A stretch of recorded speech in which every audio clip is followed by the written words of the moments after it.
It's 6:45 a.m. This is the Sri Lanka Broadcasting Corporation.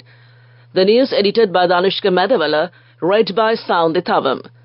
The US assures assistance in Sri Lanka's debt restructuring process. The second meeting of the Sri Lanka-UK Strategic Dialogue to be held in Colombo. The Department for Registration of Persons Head Office and several other provincial officers will be open today for the O-level candidates to obtain their NIC. 44 Lankans in UAE prisons pardoned. Advisory issued for high sea waves in certain areas. The heat index is expected to increase up to caution level at some places in several areas in the island. The funeral of Dr. Nalin De Silva in the USA tomorrow. In foreign news, Japan and Brazil agree to cooperate in efforts to tackle climate change. In sports, Western beats Leclerc to Miami sprint pole. The United States has once again assured their fullest support to Sri Lanka in the debt restructuring process, State Minister of Finance Shehan Semasinghe said. Posting on X, Semasinghe said that he had a productive bilateral engagement with Mr. Robert Caproth, Deputy Assistant Secretary of the U.S. Treasury, during the Asian Development Bank annual meeting in Tbilisi, Georgia. During the bilateral discussion, the progress achieved in the debt restructuring process was discussed at length, he added. Meanwhile, Mr. Caproth has further pointed out the importance of continuing with the reforms that will enable a stable economy and avoid any future crisis. Meanwhile, State Minister Semasinghe also met with Yingmin Yang, a Vice President for the South, Central and West Asia of the ADB. The State Minister in his message says that they discussed on the new country partnership strategy 2024 to 2028 and the ADB's support to the country's efforts to restore macroeconomic stability. Progress of the economy and debt restructuring process were discussed, and Yang reaffirmed the strong commitment of the ADB to support Sri Lanka, Semasinghe said on X. The second meeting of the strategic dialogue between Sri Lanka and the United Kingdom is scheduled to be held in Colombo on Tuesday at the senior official level. The meeting will review developments in foreign and security policies, as well as progress in the areas of bilateral engagement, including trade, investment, tourism, climate change, environment protection, migration, maritime cooperation, among others. The meeting will also take stock of cooperation by the two countries at international fora, including at the United Nations and Commonwealth. Sri Lanka and the United Kingdom celebrated 75 years of diplomatic relations in 2023. The visit of Her Royal Highness Princess Anne this year to commemorate this occasion underscored the importance of our enduring friendship. At the second strategic dialogue, the Sri Lankan delegation will be led by the Director General Europe and North America of the Ministry of Foreign Affairs, Shobhini Gunasekara, and includes bilateral talks with Foreign Secretary Aruni Vijayawardena. The UK side will be led by the Director, India and Indian Ocean Directorate at Foreign Commonwealth and Development Office, Ben Mella, and will comprise High Commissioner Andrew Patrick, head of the Sri Lanka team in the FCDO, Humaira Haita, and the High Commission officials, along with the officials of the Ministry of Foreign Affairs and other relevant government agencies. The Department for Registration of Persons Head Office at Battaramulla and several other provincial offices will be open from 8:30 a.m. to 1 p.m. today for the GCE ordinary level candidates to obtain their national identity cards. Accordingly, the Department for Registration of Persons Head Office and provincial officers in Galle, Kurunegala, Vavuniya and Batticaloa will be open today only for the GCE O-level candidates, the department announced. This news broadcast comes to you from the Sri Lanka Broadcasting Corporation. A release issued by the Sri Lankan Mission in Abu Dhabi said 44 Sri Lankans who were in different prisons across the United Arab Emirates have been pardoned by a royal order. The UAE Ministry of Foreign Affairs has formally conveyed to the Sri Lankan Embassy in Abu Dhabi that the Sri Lankan prisoners received pardon by the royal order on the occasion of the holy month of Ramadan, April 2024. These 44 Sri Lankans who have received the royal pardon will be repatriated to Sri Lanka by the UAE government in due course. The Sri Lankan Embassy in Abu Dhabi will collaboratively coordinate with the UAE government authorities and the Foreign Ministry of Sri Lanka to ensure their safe repatriation. Sri Lankan ambassador in Abu Dhabi, Udaya Indaratna, extended his deep appreciation to the UAE government and its ministries of Foreign Affairs and Interior for making arrangements to pardon these Sri Lankans. The Sri Lankan embassy appreciates the empathy and generosity shown by the leadership of the UAE in this regard. The funeral of Dr. Nalin De Silva will take place in the United States tomorrow at 1 p.m., according to the wishes of his family. Dr. De Silva was a distinguished figure in the realms of theoretical physics, philosophy, and political analysis. He died on the 1st of this month while visiting his son in the US. That concludes local news.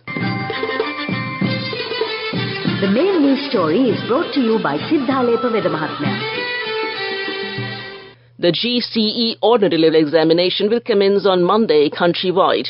Accordingly, the examination will be held from May 6th to the 15th. The admission cards of the school candidates should be collected from the principals of the respective schools, while the admission cards of the private candidates have already been posted to their personal addresses. Both the private and school candidates should have received their admission cards by now. The Examinations Commissioner General HJMC Amit Jasundara advised the candidates to contact the Examinations Department if there is any issue relating to the examination. The examination timetable is also attached to the admission card and came to you in the main news story. The main news story was brought to you by Sinhala Mahatmya. Moving on to Watchlight, the Met Department has issued an advisory for high sea waves in areas extending from Kalpitiya to Pottuvil via Colombo, Galle and Hambantota for the period from 5 a.m. today until 5 a.m. tomorrow. The Natural Hazards Early Warning Centre of the Met Department says that the swell waves will be about 2.5 to 3 meters high. The wave period may increase in the sea areas of the coast extending from Kalpitiya to Pottuvil via Colombo, Galle and Hambantota. There is a possibility that the near-shore sea area off the coast extending from Kalpitiya to Matara via Colombo and Galle may experience surges due to swell waves.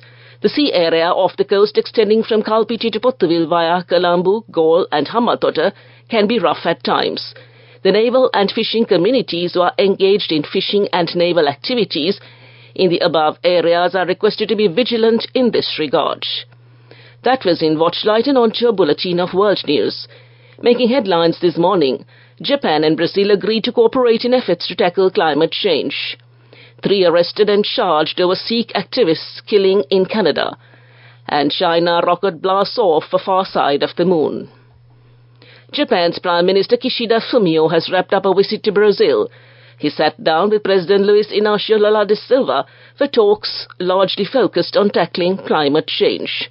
The two leaders met on Friday. Kishida stressed the importance of ties with Brazil. Outside of Japan, the South American country has the largest community of people of Japanese descent. Brazil is scheduled to host the COP30 UN climate conference next year. Kishida and Lula agreed on a plan to help save the Amazon, including measures to prevent deforestation and restore degraded land. They also agreed on a new bilateral framework aimed at helping the world decarbonize. Japan will tap into Brazil's biofuels and ample natural resources, and Brazil will harness Japan's advanced technologies, including hybrid engines. 3 Indian nationals have been arrested and charged over the killing of a Sikh separatist leader in Canada, which sparked a major diplomatic row between the two countries. Hardip Singh Nijjar, 45, was shot dead last June by masked gunmen in a busy car park in a Vancouver suburb. The diplomatic row escalated after Prime Minister Justin Trudeau alleged India's government may have been involved. Delhi strongly denied the allegation. In announcing the arrests on Friday, Superintendent Mandeep Mukha said the 3 suspects were Karan Bra, 22, Kamal Preet Singh, 22, and 28-year-old Karan Preet Singh. He said all 3 had been living in Edmonton, Alberta, when they were arrested. They have been charged with first-degree murder, court records show, as well as conspiracy to commit murder. All had been in Canada for 3 to 5 years, the police said. China has launched a probe to collect samples from the far side of the moon in what is being built a world first. An uncrewed rocket carrying the Chang'e E6 probe blasted off from the Wenchang Space Launch Center. The 53-day mission aims to bring around 2 kilograms of lunar samples to Earth for analysis. It will try to relaunch from the side of the moon facing away from Earth. This is sometimes described as the dark side of the moon because it can't be seen from the Earth, not because it does not catch the sun's rays. It has a thicker, older crust with more craters, which are less covered by ancient lava flows than the near side. Scientists hope this may make it easier to collect material that could shed light on how the moon was formed. Back to the headlines of the world news. Japan and Brazil agree to cooperate in efforts to tackle climate change. 3 arrested and charged over Sikh activists killing in Canada. And China rocket blasts off a far side of the moon. That concludes this bulletin of world news. Development news. The Port, Shipping and Aviation Ministry has formulated plans for the development of the Galle port into a tourist port. The plans entail the construction of 2 backwaters measuring 850 meters and 150 meters. Additionally, the harbour basin will be dredged into a depth of 12.05 meters and a new passage terminal will be built. To address environmental and wildlife concerns associated with these constructions, a special meeting was convened on Thursday, initiated by the Ports, Shipping and Aviation Minister Nimal Siripala de Silva, with the participation of Wildlife, Forest Resource Conservation and Irrigation Minister Pavitra Vanyarachi and the Health Minister Ramesh Patirana. That came to you in Development News. Moving on with sports news. Red Bull's Max Verstappen beat Ferrari's Charles Leclerc to take pole position for the sprint race at the Miami Grand Prix. The Dutchman was 0.108 seconds quicker than Leclerc, with Red Bull's Sergio Perez third ahead of Daniel Ricciardo's RB in a surprise 4th place. McLaren's Lando Norris appeared to miss an opportunity to compete with Verstappen for pole with a slow first sector of his final lap. Mercedes drivers George Russell and Lewis Hamilton could manage only 11th and 12th places. Ferrari's Carlos Sainz was 5th, with McLaren's Oscar Piastri heading the Aston Martins of Lance Stroll and Fernando Alonso, Norris and Haas driver Nico Hülkenberg. That came to you in sports news. We take a look at business news next. Go ekatiyana youth kat life ke change kat niyamet setna aswagena dekapuhina habe karana youth kat niyamet setna friendship ekamenna. The all-new NSB Itru account, NSB IAM, a plan for your dream. Business News, sponsored by National Savings Bank, the safest place for your money. Apple says it is working quickly to fix an issue that caused some iPhone alarms not to play a sound, giving their slumbering users an unexpected lie-in. For many people, their phone is an indispensable alarm clock, and some oversleepers turn to social media to vent. One TikToker complained that she had set like 5 alarms and then didn't go off. Apple has confirmed it is aware of the issue, but is yet to spell out what it believes is causing it or what users can do to avoid a late start. It is also unclear how many people are affected or whether the problem is restricted to particular models of iPhones. That's business news. Economic news up next. Business News, sponsored by National Savings Bank, the safest place for your money. Go ekatiyana youth kat life ke change kat niyamet setna aswagena dekapuhina habe karana youth kat niyamet setna friendship ekamenna. The all-new NSB Itru account, NSB IAM, a plan for your dream. On to economic news. The Communications Department of the Central Bank says that on a year-on-year basis, the Colombo Consumer Price Index, based in headline inflation, showed some uptick to around 1.5% in April 2024, compared to 0.9% in March 2024. The food category recorded an inflation of 2.9%, while the non-food category recorded an inflation of 0.9%. Further, the CCPI-based core inflation accelerated to 3.4% in April 2024 from 3.1% in March 2024. In March 2024, Purchasing Managers' Index for Construction, as reflected by the Total Activity Index, indicated an expansion in construction activities on a month-on-month month-on-month basis. That's economic news. Weather report. Showers or thundershowers will occur at several places in the western and Sabaragama provinces, also in Galle and Matara districts after 2 p.m. Misty conditions can be expected at some places in the western and Sabaragama provinces, also in the Galle and Matara districts during the morning.